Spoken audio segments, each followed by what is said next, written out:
Gravando. Olá, meu nome é Leonora Nassif, eu sou professora da The School of Life e hoje nós vamos falar sobre decisões, como tomar boas decisões, melhores decisões. Esse tema ele é muito interessante, é um tema que está muito presente na nossa vida o tempo todo, principalmente quando a gente se dá conta de que praticamente tudo que nos cerca é fruto das nossas decisões. O nosso trabalho, as pessoas com as quais a gente se relaciona, enfim, desde onde a gente vive, com quem a gente mora, que roupa eu uso, tudo isso é fruto de macro ou micro decisões. São pequenas ou grandes decisões que nós tomamos o tempo todo. E ainda existem aqueles dilemas que muitas vezes atravessam a nossa vida, demoram anos ou nunca são dissolvidos. E aqui na The School of Life, a gente tem muito essa preocupação, que a gente possa, de fato, oferecer instrumentos para que as pessoas reflitam e escrevam o roteiro da própria vida. E não sigam, digamos, a manada, a vontade dos outros, a expectativa dos outros em relação a nós. O nosso material, as nossas reflexões, as nossas provocações aqui da The School of Life são exatamente para instrumentalizar as pessoas para que possam escrever o próprio roteiro da própria vida. E tomar boas decisões tem tudo a ver com isso, para que a gente não chegue lá no futuro, né, e olhe para trás e fale, poxa, mas quem foi que viveu essa vida? Quem foi que tomou essas decisões? Porque não era bem eu que estava lá. Então é importante a gente se apropriar do nosso próprio desejo e tomar as nossas decisões da melhor forma possível. Então, decisões. Hoje aqui, nesse nosso encontro, eu vou trazer alguns exercícios, algumas reflexões que vocês podem fazer mentalmente ou até escrever no papel a reflexão para ficar mais palpável, porque a gente vai revisitar alguns exercícios, no segundo exercício a gente vai revisitar o primeiro exercício, então vocês podem escrever no papel, deixem à mão um papel, uma caneta, que isso vai ajudar muito aqui nesse nosso mergulho hoje. E eu vou explicar cada exercício um a um, não se preocupem com isso. A gente vai passar um tempo juntas aqui hoje, mas é importante que vocês saibam que as reflexões e os insights que possam surgir a partir desse nosso encontro, das nossas reflexões, eles podem aparecer depois de terminado o nosso encontro. Então, alguns insights podem vir logo depois dessa aula ou 48 horas depois, uma semana depois, durante um sonho. Então, é muito importante que vocês fiquem atentas, que a aula não acaba no momento que ela termina. Algo vivo permanece depois de finda a nossa aula. Quando a gente fala em decisão, aqui já de largada eu quero trazer para vocês 2 pontos muito importantes em relação ao tema.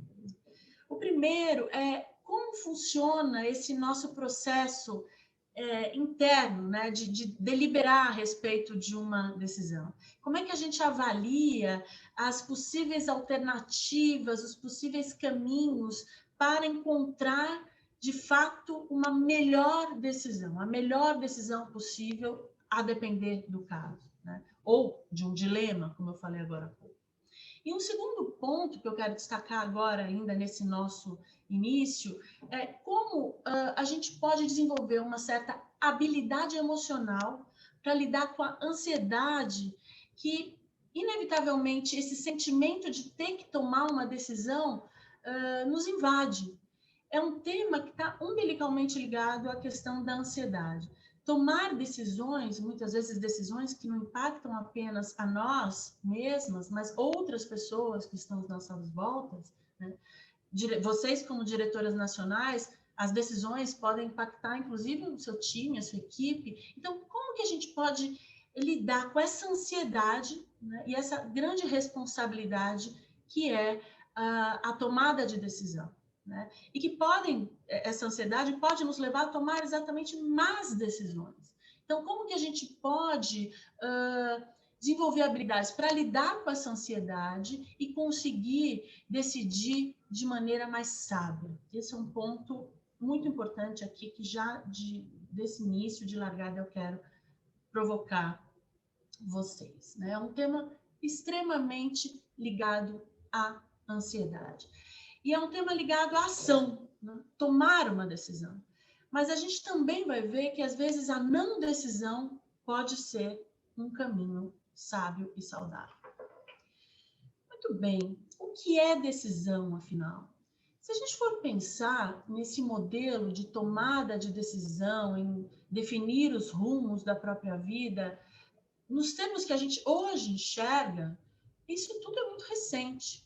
Existem estudos que dizem que quando nós vivíamos em uma época onde existiam apenas 3 tipos de geleia para a gente poder escolher para comprar, nós éramos mais felizes. Claro, isso é um extremo. Óbvio que a variedade de produtos tem seu lado muito bom, né? Nós chegamos num lugar muito bom nesse sentido. Mas isso vem junto com essa grande possibilidade, com essa grande variedade de escolha, vem junto exatamente aquela ansiedade. Isso não tem a ver apenas com o consumo, tem a ver com o fato de nós podermos nos reinventar.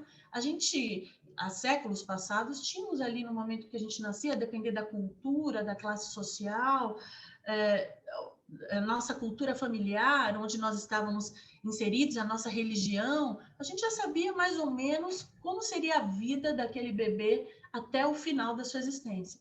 Hoje em dia, não. A gente pode se reinventar, a gente pode mudar de religião, pode mudar de gênero, pode mudar de estilo, de cidade, de tudo. Então, essa tomada de decisão, a gente tem que olhar como essa possibilidade que no mundo contemporâneo nós temos como algo muito amplo, né? Capaz de definir todos e redefinir todos os aspectos da nossa vida.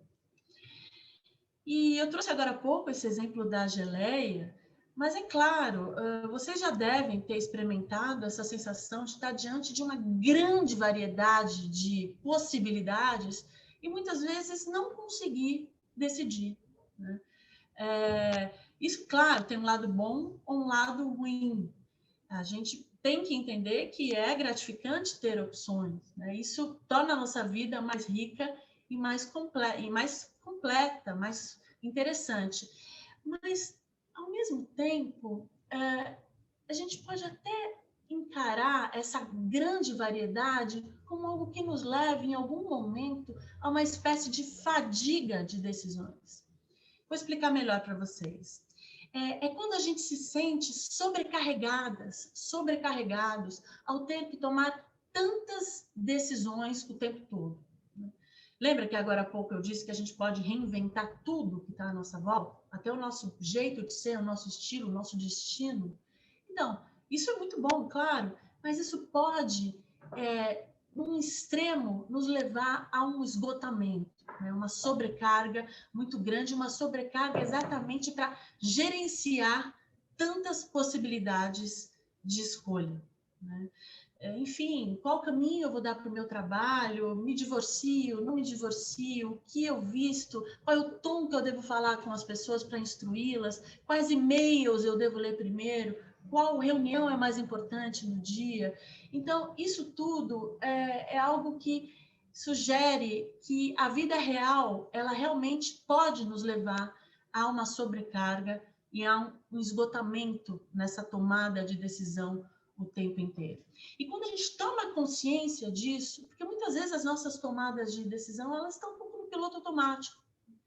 E a gente vai construindo o que nos cerca de um jeito um pouco automático, para não dizer inconsciente. Esse termo já é um pouco mais complexo. Mas quando a gente se apropria dessa ideia, quando a gente toma, de fato, consciência de quantas decisões nós tomamos ao longo do dia, né, e quiçá ao longo da vida, a gente pode trabalhar exatamente essa habilidade para tomar melhores decisões em todas as esferas micro e macro e torná-las menos angustiantes. E ainda, perceber que algumas decisões a gente simplesmente pode deixar de lado. Vamos ver um pouco como que isso funciona. Em alguns momentos, especialmente no trabalho, quando a gente tem prazo, né? Quando a gente não pode perder o timing para as coisas funcionarem, principalmente quando a gente atua numa área que tem concorrência. Então, isso tudo tem muito a ver com uma exigência de cumprir um prazo para tomar decisão. Às vezes a gente simplesmente tem que tomar decisão. A gente não tem aquele tempo necessário, né, para decantar as ideias e poder pensar, refletir. Não, algumas situações exigem que nós tomemos uma postura imediata. Né? E é interessante porque grandes empresas percebem isso muito rapidamente. Né? E essa ideia de prazo, ela é exatamente importante por causa dessa exigência de que as coisas funcionem de uma maneira dinâmica. Então, o timing da decisão é muito importante. E quando a gente desenvolve essa habilidade para tomar decisões dentro de um timing adequado, a gente começa, né, a partir desse tempo certo para saber tomar a decisão, a desenvolver uma autoconfiança, né? E desenvolver uma espécie de bom senso que a gente aplica nesse caminho até chegar à decisão que precisa ser tomada. Então, para poder mergulhar um pouco mais nesse aspecto, eu vou provocar vocês a pensarem exatamente qual é, né, uma decisão ou um dilema, digamos assim, que vocês estão enfrentando no trabalho, eventualmente, e essa situação que você ainda não decidiu o que fazer. Vou dar alguns minutinhos para vocês pensarem sobre isso, para que vocês possam ou anotar ou pensar, ficar na esfera mental, para que vocês possam, daqui a pouquinho, revisitar exatamente esse dilema.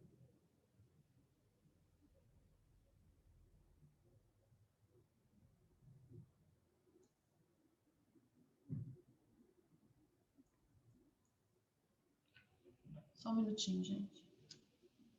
Tive um probleminha aqui com o meu PPT. Quero voltar vocês aqui.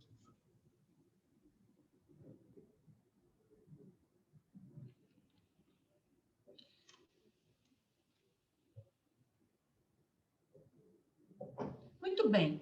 Agora que vocês já entraram em contato com esse dilema, eu quero pensar um pouco quais são os obstáculos à tomada de decisão, que muitas vezes dificultam essa nossa tomada de decisão. E, claro, eventuais soluções para isso.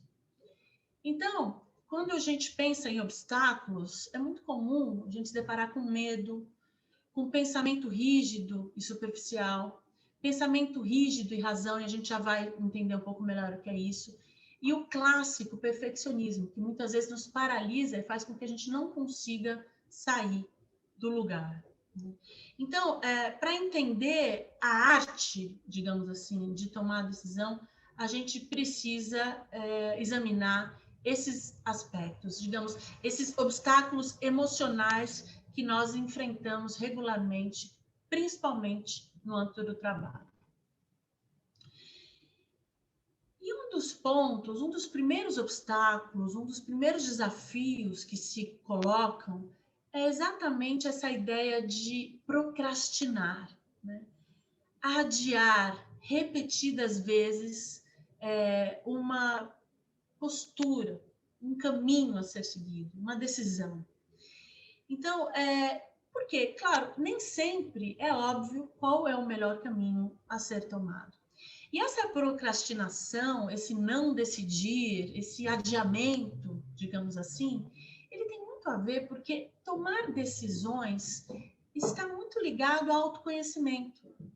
Quando a gente precisa tomar uma decisão, a gente tem que saber o que a gente quer, quem nós somos, quais são os nossos valores, onde a gente quer chegar. Né?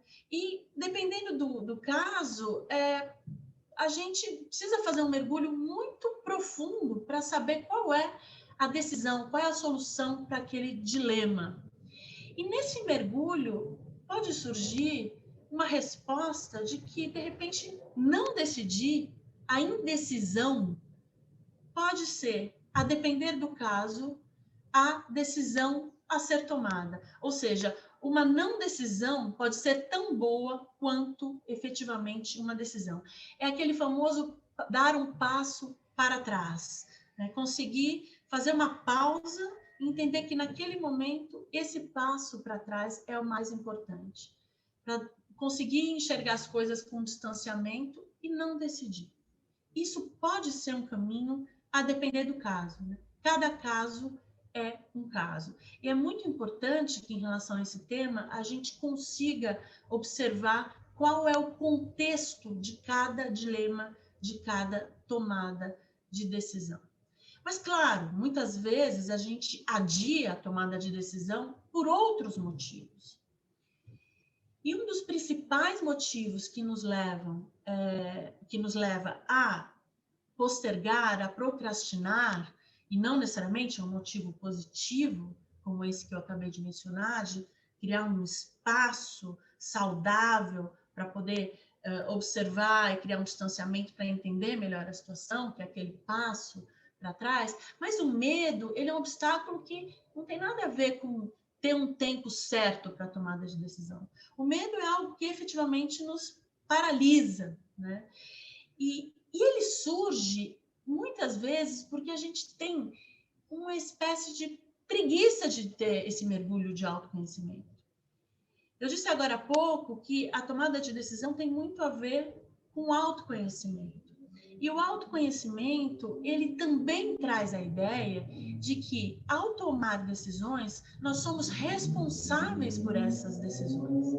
E quando a gente se dá conta de que nós somos responsáveis ao tomar uma decisão, isso pode trazer à tona um medo de ser julgado, exatamente com base na decisão que nós tomamos. Então, aquele desejo de não decepcionar ninguém, de agradar a todas as pessoas que estão à nossa volta, as pessoas que são importantes para nós, ser benquista perante um grupo, uma equipe, isso tudo aparece como, muitas vezes, um medo que faz com que a gente tenha essa dificuldade, porque, obviamente, a gente não vai sempre conseguir agradar a todas as pessoas. E, nesse sentido, eu trago aqui mais uma questão para vocês refletirem. Considerem exatamente aquele dilema que agora há pouco vocês pensaram ou escreveram. Se você tomar uma decisão errada, que coisas ruins podem te acontecer? Qual seria a pior coisa que poderia acontecer? Eu vou dar 3 minutinhos para vocês pensarem em detalhes quais são as piores coisas ou a pior coisa que poderia acontecer com você caso você tome, em relação àquele dilema, a decisão errada.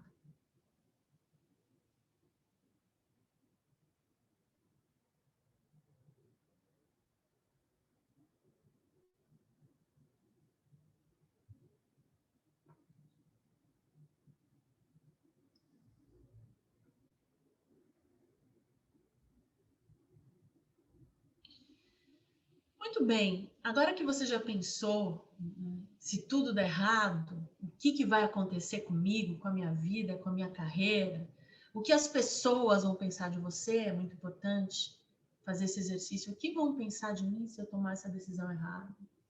Quais seriam as consequências profissionais? Isso tudo precisa estar em pauta quando a gente pensa em tomar uma decisão errada.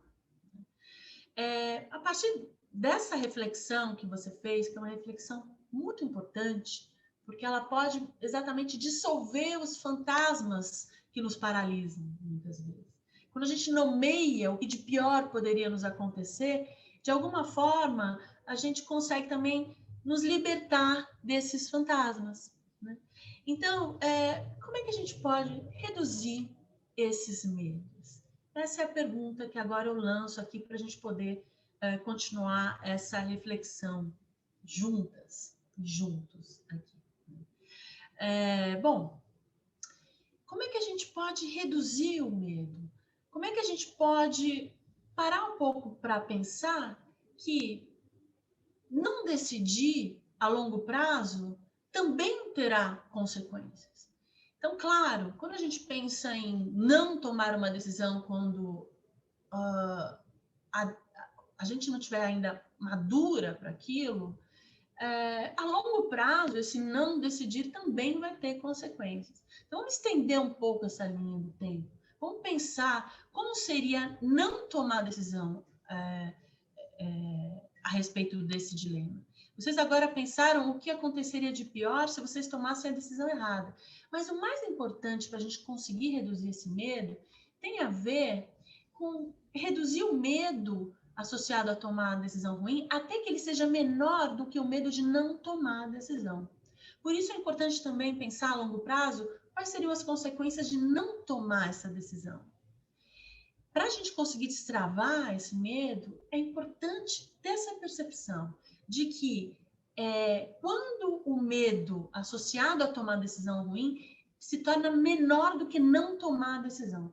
Isso é um impulso para que a decisão possa efetivamente acontecer e ser tomada. Esse é um ponto muito importante, né? E pode ser especialmente útil para vocês que estão aí numa posição de liderança, né, nesse cargo de diretoras nacionais, pode ser útil vocês pensarem que, mesmo tomando uma decisão errada, e que isso gere algum desconforto, não só em relação a vocês, mas em relação às pessoas que estão à sua volta, sempre haverá uma chance de tentar novamente. Esse é um ponto muito importante também para dissolver aqueles fantasmas que muitas vezes nos paralisam, né? Isso porque até as decisões que dão certo, digamos assim, entre várias aspas, essas decisões acertadas que dão certo, a decisão certa, na verdade, ela pode sim, e frequentemente é fruto de uma série de decisões que podem ser boas, mas que podem não ser tão boas, né? As decisões, mesmo certas, elas são fruto, consequência e resultado de uma série de acertos, mas também de erros. Isso porque existe um rascunho a ser feito, e esse rascunho muitas vezes envolve exatamente o erro. Eu trago aqui para vocês um rascunho exatamente de uma obra-prima do Proust, que é a sua obra Em Busca do Tempo Perdido.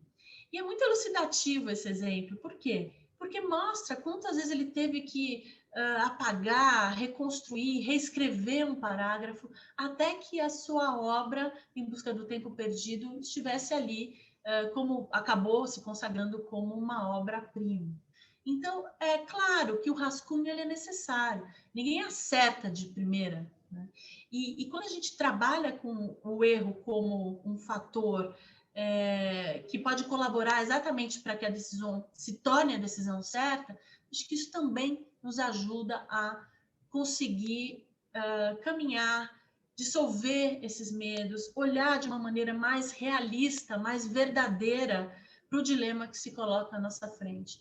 Aqueles pensamentos mágicos de que eu vou ter uma grande inspiração que vai vir do além, que vai me fazer encontrar, eu vou sonhar durante a noite com a solução e a resposta do meu dilema. Muitas vezes, quando a gente faz esse trabalho de formiguinha entre erros e acertos, como esse exemplo do livro que tantas vezes foi reescrito, a gente consegue tirar um pouco esse peso da grande inspiração que não chega nunca. Definitivamente, né? A gente, no começo, quando a gente começa a construir algo, nada é perfeito, né? E os bons escritores são exatamente aqueles que suportam esse horror do primeiro rascunho. Então, sejamos como os bons escritores na nossa vida profissional. Eu trago aqui essa imagem porque ela tem tudo a ver com o medo de tomar decisão. O medo de tomar decisão, ele passa muito também pela ideia de querer agradar a todos e todas. A gente sempre começa a pensar, encontrar um caminho que agrade a todas as pessoas. Ou as pessoas, ou o mercado, enfim, a gente quer agradar, né? A gente quer ter uma boa fama, a fama aí no sentido amplo, né? Que as pessoas tenham uma boa imagem de nós. E, consequentemente, é comum que, mesmo sem perceber, a gente acabe agindo para atender à expectativa das outras pessoas. Isso nem sempre é consciente. Como eu falei hoje no começo aqui do nosso encontro, a The School of Life, ela tem exatamente essa preocupação de fazer com que as pessoas possam escrever o roteiro da própria vida. e não seguir o roteiro que os outros escreveram para nós, e o pior, o roteiro que nós imaginamos que os outros escreveram para nós. E quando a gente fala em não agradar e não agir de acordo com as expectativas dos outros, tem tudo a ver com isso. Como que a gente pode ter autonomia? E essa palavra autonomia é uma palavra muito importante, porque a etimologia da palavra autonomia tem a ver com leis próprias, autonomia. Como é que a gente pode desenvolver as nossas próprias leis e os nossos próprios valores que vão pautar as nossas seguidas, infindáveis tomadas de decisão ao longo da nossa vida?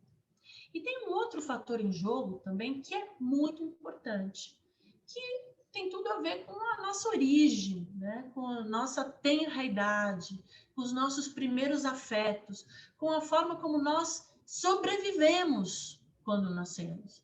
Porque o ser humano não consegue sobreviver sem afetos, sem alimentos, sem carinho, sem cuidado. Ao contrário de outros animais que já nascem muito mais independentes, nós não.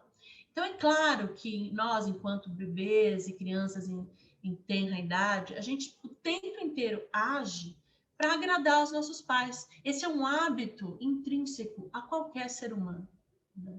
Por quê? Porque a gente acha que, primeiro, nós somos o centro da vida dos nossos pais e que, pelo fato deles serem toda a fonte que nós temos, tanto de afeto quanto de conhecimento, então, desapontá-los seria algo muito custoso, teria consequências muito grandes em nível inconsciente, até em relação à nossa sobrevivência neste mundo. Então, é claro que no plano ideal, a gente imagina que o amor dos nossos pais é incondicional e que eles nos aceitariam de qualquer forma, independentemente de más notícias a nosso respeito. Ou seja, se nós tirássemos uma nota ruim, fizéssemos algo, enfim, errado, deselegante, reprovável na escola, na vida, que eles ainda assim continuariam a ter o mesmo carinho, o mesmo afeto. E isso é muito importante da gente entender, que o amor incondicional, e aqui eu entro num ponto muito delicado em relação a essa ideia de querer agradar os outros. Por quê? Porque essa nossa ideia inconsciente de amor condicional, ou seja, que para que nós sejamos amados pelos nossos pais, nós temos que satisfazer as expectativas deles, né? Sob pena de perder esse amor e com consequências até de não conseguir sobreviver no primeiro momento da nossa existência. A gente precisa entender que o amor incondicional, ele suporta, ele abriga as decepções, as frustrações ao nosso respeito. Então, é interessante poder desconstruir essa ideia de amor incondicional, condicionado, né, a sempre agradar, para entender que mesmo as pessoas, mesmo que a gente possa tomar decisões que desagradem quem está à nossa volta, ainda assim nós podemos manter os nossos afetos, o carinho e o respeito das pessoas em relação a nós. Mesmo que em alguns momentos da nossa vida nós façamos besteiras ou que a gente possa eventualmente agir de forma medíocre, na prática a gente pode superar essa dinâmica inicial da nossa vida, né, com os nossos pais, do amor condicional, entender que mesmo cometendo um erro, dando um passo em falso ou fazendo algum tipo de bobagem, de besteira, ainda assim isso não precisa sacrificar todos os nossos afetos e o conceito que as pessoas têm em relação a nós, né? Então, nem sempre é necessário esconder as más notícias ao nosso respeito, né? Isso é interessante porque a gente, quando se liberta dessa ideia de querer agradar o tempo todo, isso faz com que a gente possa se relacionar com as pessoas de maneira muito mais autêntica e até receber críticas de um jeito muito mais aberto, né? E é claro que a gente acaba fazendo isso no nosso trabalho. Não tem muito como escapar. Essa dinâmica que vem da nossa tenra infância, da nossa vida pessoal, particular, dos nossos afetos, isso se transfere para o nosso trabalho, né? Então, eu trago aqui para vocês um desafio, né? Uma reflexão importante para vocês pensarem quais são as pessoas cuja opinião importa para vocês. Quais são as pessoas que você não quer magoar? Quais são as pessoas que você acha que podem te trazer um feedback interessante? Então, a primeira pergunta, a primeira reflexão que eu trago aqui para vocês, que eu quero que vocês desenvolvam uma percepção em relação a esse tópico aqui, tem a ver com, sem pensar muito, liste as pessoas cujas opiniões você mais valoriza. Em seguida, liste as pessoas que você conhece e que considera mais sensatas. Essas duas listas, elas podem coincidir ou não. As pessoas que você efetivamente valoriza e as pessoas que você considera mais sensatas. E não se surpreendam se, de repente, as pessoas que você considera mais sensatas, seja a sua avó ou aquele colega de trabalho que está sempre ali quietinho. Busque realmente pensar em alguém fora do senso comum que você considera mais sensata.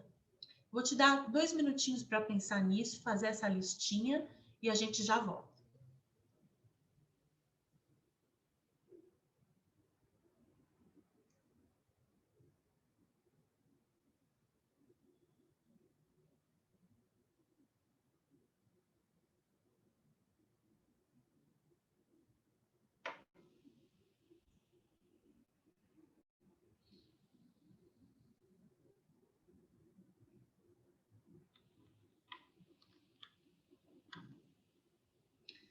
Muito bem, agora que você já fez essa reflexão, a gente vai continuar. Mas eu quero só destacar, mais uma vez, que nem sempre essas duas listas se sobrepõem. E é interessante você poder pensar que quem você valoriza ou pensa que valoriza, nem sempre é a pessoa que você mais confia para receber, para trocar uma ideia, para se abrir, para se mostrar vulnerável frente a um momento crucial de tomada de decisão. Bom, vamos agora pensar um pouco em pensamento rígido e superficial. O que eu quero dizer para vocês sobre isso? Na verdade, boa parte da nossa mente ela é oculta para nós. A gente já falou hoje sobre autoconhecimento, sobre até uma certa preguiça de se conhecer, de conhecer o próprio desejo, mas eu quero me aprofundar um pouquinho mais nisso agora. Por quê? Porque muitas vezes, quando a gente começa nesse processo de autoconhecimento, as nossas angústias, as nossas insatisfações, as nossas tristezas, tudo isso que estava ali escondidinho começa a aflorar, a surgir. Isso pode gerar muito sofrimento. Então, quando eu falo em preguiça de autoconhecimento, essa preguiça, ela tem uma razão de ser. Porque fazer um mergulho em si mesmo tem muito a ver com sofrer. Sofrer pelo fato de que nós somos obrigados a olhar para algumas questões que nós não queríamos olhar, né? Ou tínhamos medo de olhar, ou até nem sabíamos que elas estavam ali nos incomodando. E esse conceito de inconsciente, que é onde ficam guardadas, que é onde ficam registradas, acumuladas, todas essas nossas vivências e essas nossas angústias, esses nossos conflitos, eles passaram boa parte da história da humanidade sem ter nome, sem ter possibilidade de aparecer. Né? A gente não conseguia nem nomear o inconsciente. Ou seja, inconsciente é um conceito que surgiu só em 1890, quando surgiu a psicanálise. foi quando então surgiu esse conceito de inconsciente. E muita gente achava que inconsciente nem existia, que era algo místico, que era uma fantasia, que era, enfim, não levavam a sério o inconsciente. E a psicanálise, conforme se consolidou e mostrou o que veio, deixou extremo de dúvidas, deixou claríssimo que o inconsciente existe e está aí, em todos nós, né?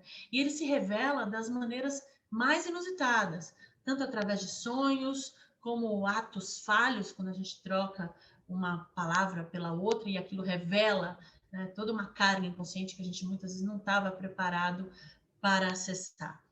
Então, essas sombras, elas começam a surgir, a aparecer, a se tornar mais acessíveis a partir de um trabalho da psicologia e da psicanálise, né, que exatamente insiste em tornar as pessoas, ajudar, criar instrumentos para que as pessoas possam se tornar mais saudáveis, mais maduras, mais autônomas. E isso tudo se dá através de um processo de autoconhecimento, e isso pode variar de acordo com a linha, né, de terapêutica, mas é um processo que traz à superfície todo esse material inconsciente. Então, a gente pode pensar na consciência de si, né, do próprio desejo, de quem nós somos profundamente, como uma caverna escura e iluminada apenas com uma pequena tocha. A gente vai entrando ali nessa caverna e com essa tocha, aos pouquinhos, nós vamos nos apropriando do que tem dentro dessa caverna. Não é algo que se revela de uma única vez, de imediato, é algo que é jogado uma luz instantânea. Não, é um processo lento que, muito aos poucos, assim como essa imagem demonstra, nós conseguimos percorrer. E, além disso, existe até em psicanálise um termo que é a resistência em psicanálise. O que significa resistência em psicanálise? A resistência, ela tem tudo a ver com o fato de que a gente muitas vezes não suporta esse sofrimento que é entrar em contato com o nosso eu mais profundo. E tomar decisões tem muito a ver com isso, porque a gente tem que saber lá no fundo qual é o nosso desejo para poder escolher um caminho mais sábio na tomada de decisão. Então, a resistência, ela tem a ver com não suportar a angústia que é olhar para o que nos incomoda. E a gente, com frequência, faz isso nos distraindo o tempo inteiro de nós mesmos. Quando a gente fica nas redes sociais, no feed de notícias ali, que é infinito, exatamente para que a gente possa ficar hipnotizado e distante, desconectado de si mesmo. Tem pessoas que usam álcool, que ficam viciadas em comida, em compras, em revista de fofoca ou jogo de futebol, que seja. Mas tudo isso a gente pode chamar de resistência ao autoconhecimento, resistência ao processo terapêutico, né? Quando o sofrimento é muito grande ao entrar em contato com algumas questões que estavam ali quietinhas, e conforme a gente começa a olhar para elas, elas começam a aparecer, né? Se tornar, ir para a superfície. E quando a gente fala em angústia, que o tema de tomada de decisão está ligado à angústia, tem exatamente a ver com isso. É a angústia de ser obrigado, através de uma decisão, a olhar para si. Eu não sei se eu quero mudar para o interior, se eu quero continuar vivendo na metrópole, porque isso não consigo tomar essa decisão. Né? Claro que não consegue, porque é uma decisão que vai definir a sua vida. É a decisão que vai definir quais são os seus valores, o que você quer para você, o que o seu eu mais profundo deseja. E é exatamente disso que a gente está falando aqui, quando a gente fala em resistência. Nem sempre é fácil, mas é possível. E nesse processo todo, é muito, muito legal quando a gente se dá conta de que é importante procurar um parceiro de pensamento ou uma parceira de pensamento. O que significa ter uma parceira de pensamento? Às vezes a gente não quer deitar num divã, pagar os honorários do analista, e a gente quer tentar fazer isso através de um outro percurso. Isso também é possível, né? Claro que não vai ser um guia especializado, um profissional nesse sentido, para te conduzir nas suas profundezas. Mas a gente pode procurar, até em paralelo a esse processo terapêutico, pessoas que possam ser bons parceiros e boas parceiras de pensamento. Vamos ver aqui o que isso significa, né? Quando a gente fala em parceiros de pensamento, isso aqui serve para você ser o parceiro de pensamento, uma parceira de pensamento para alguém, ou alguém ser um parceiro ou uma parceira de pensamento para você. Em primeiro lugar, se alguém vem se queixar ou trazer um dilema, que não sabe qual caminho tomar, qual escolha fazer, o primeiro ponto é pedir para a pessoa falar, né? Mas vai falar, elaborar em detalhes qual é esse dilema, né? Quais são as possibilidades? Parar para escutar. Não é à toa que a gente fala em escuta psicanalítica, não é ouvir. Ouvir música, ouvir barulho de carro passando, é realmente escutar. Pedir para aquela pessoa elaborar com detalhes qual é a sua questão, né? Qual é o seu dilema. Depois, no segundo momento, tentar ajudar essa pessoa a identificar quais são as emoções envolvidas nisso. Como que essa pessoa se imagina tendo tomado a decisão A ou tendo tomado a decisão B? Quais são os impactos disso na vida dela e das outras pessoas que estão à sua volta? Um terceiro ponto é apontar, mostrar quais são os possíveis problemas que possam surgir. E esse é um ponto muito delicado. Como é que a gente pode fazer isso com gentileza, com generosidade, né?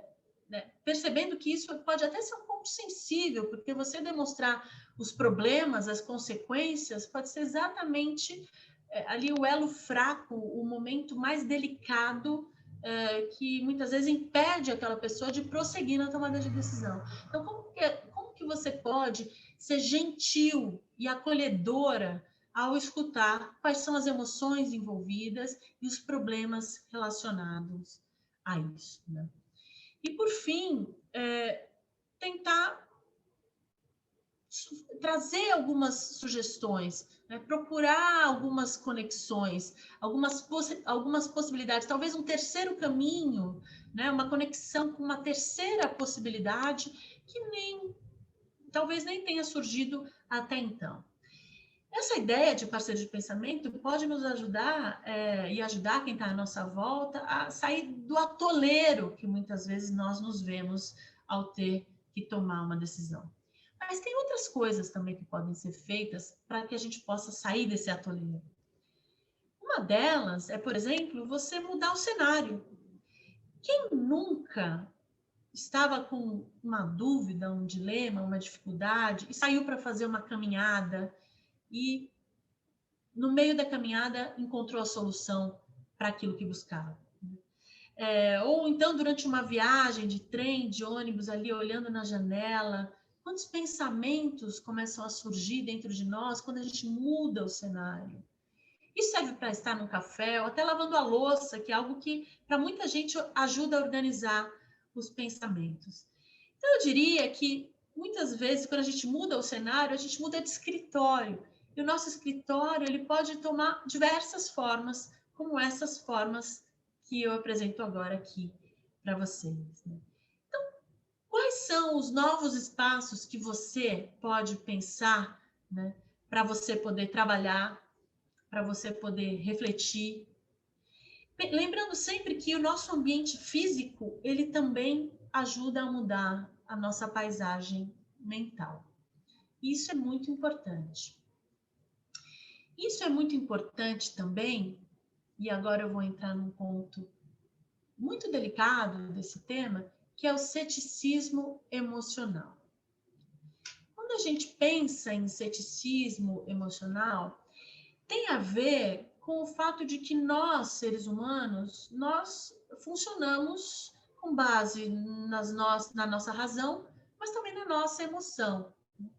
E como equacionar as nossas paixões, as nossas emoções, os nossos impulsos, a nossa intuição, aquilo que a gente sabe em algum lugar de nós, mas a gente não sabe muito bem explicar o porquê.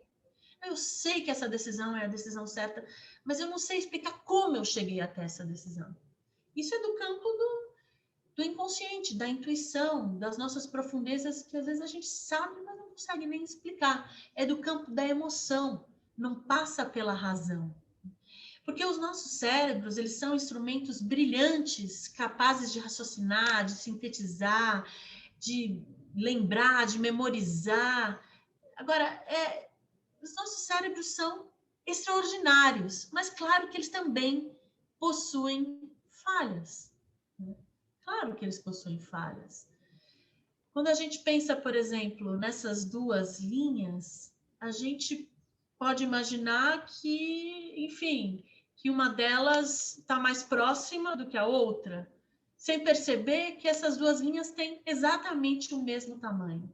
Então, o nosso cérebro racional, a nossa racionalidade, ela o tempo inteiro nos prega peças. E é para ser assim mesmo, porque o nosso cérebro, ele evolui ao longo de milhões de anos. E nós temos o mesmo cérebro que os nossos antepassados muitas vezes tinham, ao ver uma ameaça de um leão, aquela velha história, que tinha que reagir ali na hora. Né? Então, ele é feito para reagir de imediato. E nós, atualmente, ainda funcionamos dessa maneira. Então, num primeiro momento, como esse exemplo aqui das linhas, a gente pode reagir de um jeito, e quando aos poucos a gente consegue parar para pensar sem tanta reação, parar para agir, para ação, com mais reflexão em cima dessa postura, desse caminho, dessa decisão, dessa ação, a gente percebe que nem sempre a gente deve funcionar de acordo com uma primeira imagem, com um primeiro impulso, que esse primeiro impulso ele pode nos enganar. E claro que é importante racionalizar, e é claro que é importante escutar as nossas emoções, a nossa, digamos, intuição, mas cada caso exige uma dose diferente de emoção ou de razão. E aprender a fazer essa composição, compor qual dose adequada para cada momento é uma arte. Vejam, por exemplo, esses 3 exemplos que eu trago aqui, sempre Napoleão de volta aqui conosco, mas também a Coco Chanel e o Steve Jobs.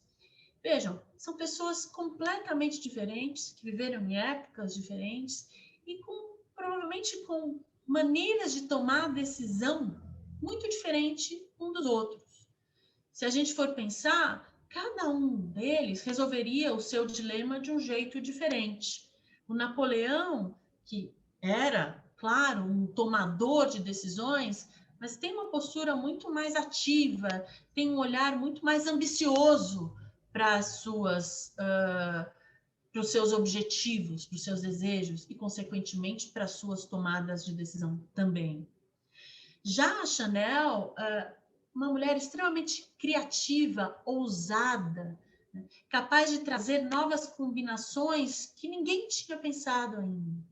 Então, essas criações da Chanel, elas, claro que ela fazia os modelos experimentarem as suas ideias, colocarem ali na sua frente a sua criatividade, e certamente ela foi desenvolvendo isso até encontrar a harmonia perfeita ao longo de muitas tentativas e erro, né? Porque essa criatividade, ela aparece, mas ela precisa também ser moldada. Então, imaginem só como foi esse processo de tomada de decisão, de maturação desse novo estilo que ela criou. Né? Um processo longo e com boas doses de emoção, de razão ali misturadas. E o Steve Jobs, por fim, um visionário, né? Alguém que tinha exatamente essa capacidade de pensar no que as pessoas desejavam antes mesmo delas desejarem, delas saberem que desejavam. Então, hoje, alguns objetos que a gente usa, que foram, como o smartphone, iPhone, enfim, que foram fruto dessa mente brilhante, racional dele, mas que conversava o tempo todo com a sua mente intuitiva, né, com a sua emoção. Ele dosou muito bem isso tudo. E hoje em dia a gente já não consegue mais se imaginar vivendo sem coisas que ele inventou dentro dessa genialidade, que nada mais é do que saber equacionar tanto a emoção quanto a razão. Como é que a gente pode levar isso para o nosso trabalho? Como é que a gente pode ajudar as pessoas que estão à nossa volta, muitas vezes com dificuldade de tomar uma decisão, a entender que elas precisam escutar a sua emoção e a sua razão ao mesmo tempo? Talvez isso nos torne boas parceiras de pensamento para que alguém possa tomar uma decisão, alguém que está ali angustiado na nossa frente, a gente poder trazer a importância de equacionar esses dois fatores da nossa natureza humana e do nosso funcionamento psíquico e emocional. Quase caminhando aqui já para o final, aceitar a ambiguidade que tem a ver exatamente com abandonar o perfeccionismo, ou seja, tudo vai ter dois lados. Quando a gente age de maneira perfeccionista, é muito fácil a gente pensar que tem só um lado, só o lado certo, só a decisão certa.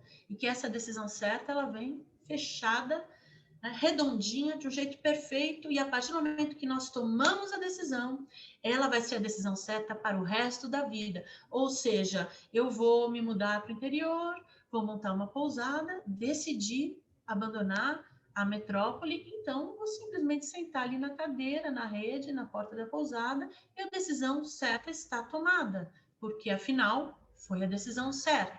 Claro que não. Tudo que qualquer caminho escolhido por nós, vai exigir que a gente trabalhe muito para que ele seja a decisão certa. Essa ideia de que quando nós tomamos a decisão perfeita, nós não teremos nenhum tipo de perda ou de sacrifício, é uma ideia que está ligada à ideia de perfeccionismo, né, do ideal, e não.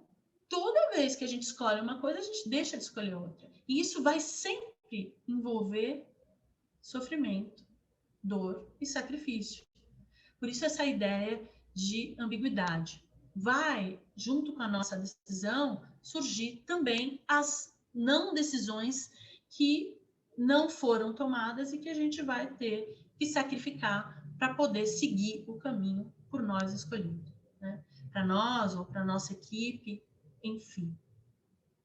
Então, essa ideia de escolha perfeita é muito importante que a gente possa trabalhar um pouco melhor em cima disso e entender que a partir de escolhido o caminho, né, a partir de dissolvido o dilema e o caminho a ser seguido, escolhido, que quando ele estiver à nossa frente, aí começa um novo processo, que é o processo de trabalhar para que aquele seja o caminho certo.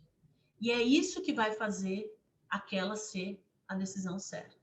Não simplesmente aquele ato anterior de tomar a decisão. Tomar a decisão é um primeiro degrau, mas fazer dar certo é o que realmente importa. E isso vai implicar em sacrifícios. Muito bem.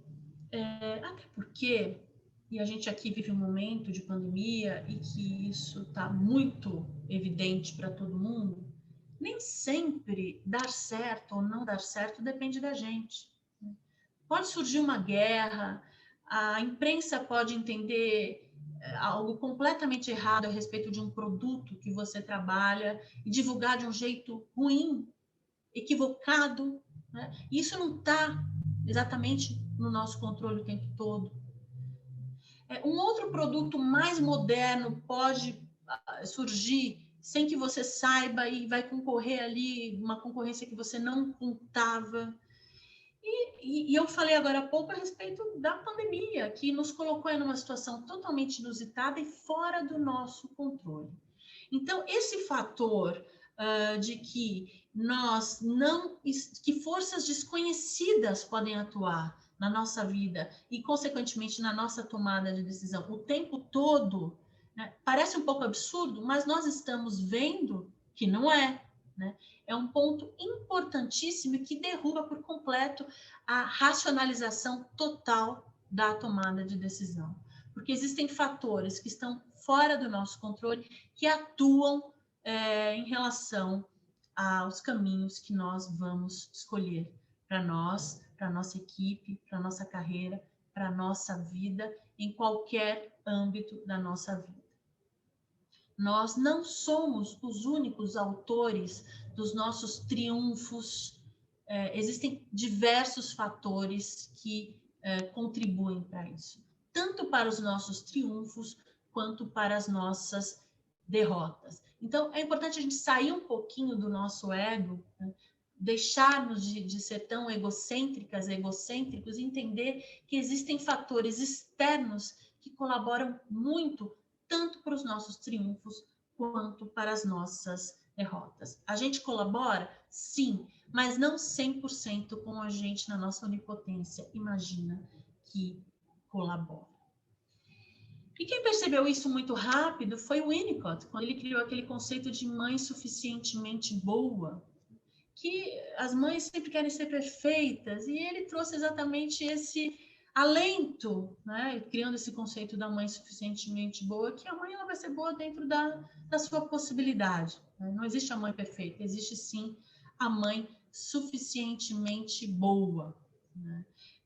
Uma criança precisa só de um pai ou de uma mãe, né? Segundo Winnicott, decente, bem intencionado, às vezes mal-humorado, às vezes estressado, mas basicamente razoável.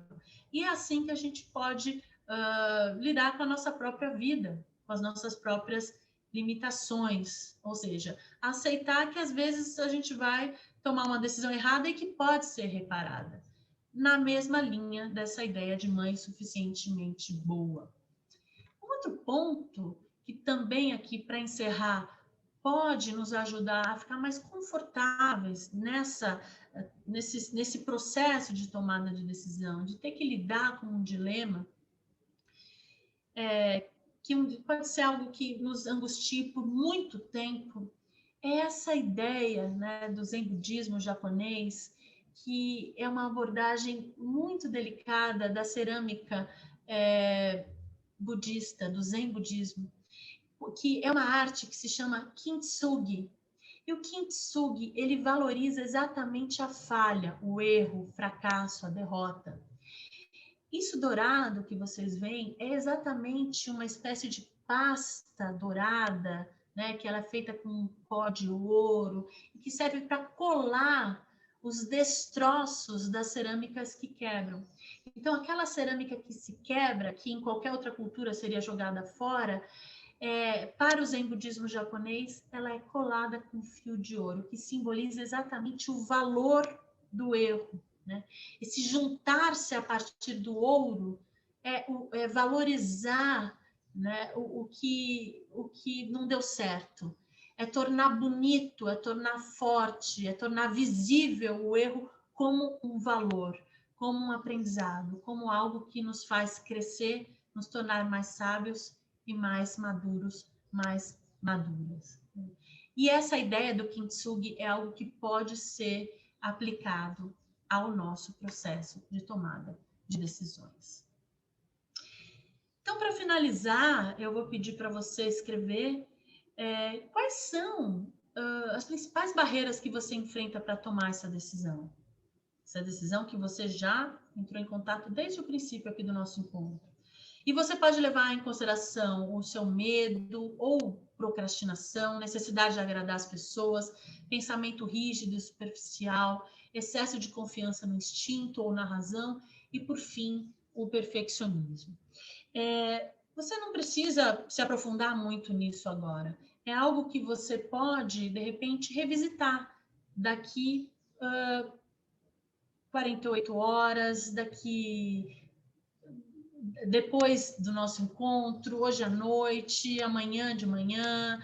É um desafio que eu lanço para você, que eu costumo chamar de pérola, que seria qual é a pérola, né? Com todas essas possibilidades aqui para você considerar, qual é o ponto mais sensível que te tocou nesse nosso encontro de hoje? Provavelmente, esse ponto, essa pérola, ela vai ser diferente para cada uma de vocês. Cada uma de vocês vai se conectar com um aspecto do que foi dito hoje, com uma imagem, com uma frase, ou até com um pensamento novo que você teve, que se revelou e que teve uma grande importância e que te trouxe muitas ideias e que esclareceu as coisas para você mesmo. Então, qual desses pontos, de tudo que foi visto hoje, que você poderia colocar como a sua pérola? E escreva qual é a pérola, porque senão as coisas realmente se perdem, nós somos engolidos pela nossa rotina. Escreva qual é essa pérola para que você possa revisitá-la e para que ela fique muito presente na sua vida. Eu vou ficar por aqui. Agradeço muito a sua atenção. Espero que essa nossa troca de ideias aqui tenha sido muito boa, produtiva e importante para você, para sua carreira e para sua vida. Muito obrigada.